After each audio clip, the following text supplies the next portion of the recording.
রাজ্য সরকার একটা নতুন নিয়ম বের করলো যে মাদ্রাসা থেকে মাদ্রাসায় বন্দের মাতরম স্লোগান চালু করতে হবে। দেখেন, এই বন্দে মাতারাম নিয়ে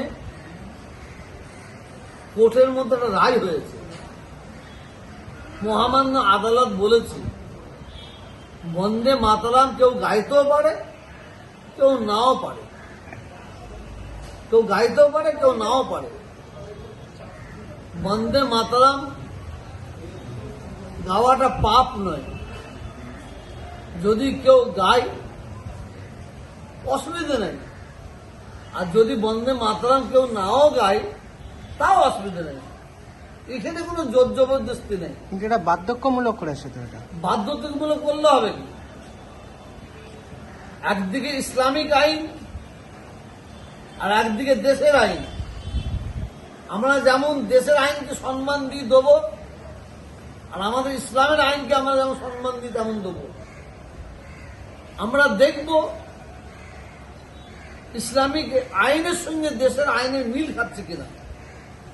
যদি মিল খায় আমরা নিশ্চয়ই সেটা মেনে নেব, আর যদি ইসলামিক আইনের সঙ্গে মিল না খায় এটা মানতে বাধ্য নয়।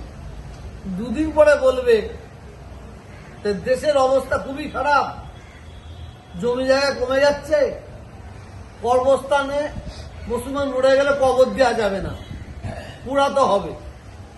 তো এটা কি মেনে নেবে? এটা কি মানসভ্য? না, কবর দিলে জমি ছোট হয়ে যাচ্ছে, অতএব কবর দেওয়া যাবে না, পুরাতে হবে। এটা কি সম্ভব? অতএব দেশের আইনকে নিশ্চয়ই সম্মান দেবো। সেটা ইসলামের আইনের মধ্যে যদি পড়ে, ইসলামের আইনের মধ্যে না পড়ে সেখানে কোনোদিনই মেনে নেওয়া যাবে না বলে মনে করি। কারণ এই দেশটা হচ্ছে গণতান্ত্রিক দেশ। এই দেশের একটা সংবিধান আছে। সংবিধান অনুযায়ী আমাদের প্রত্যেকে জীবনযাপন করতে হবে।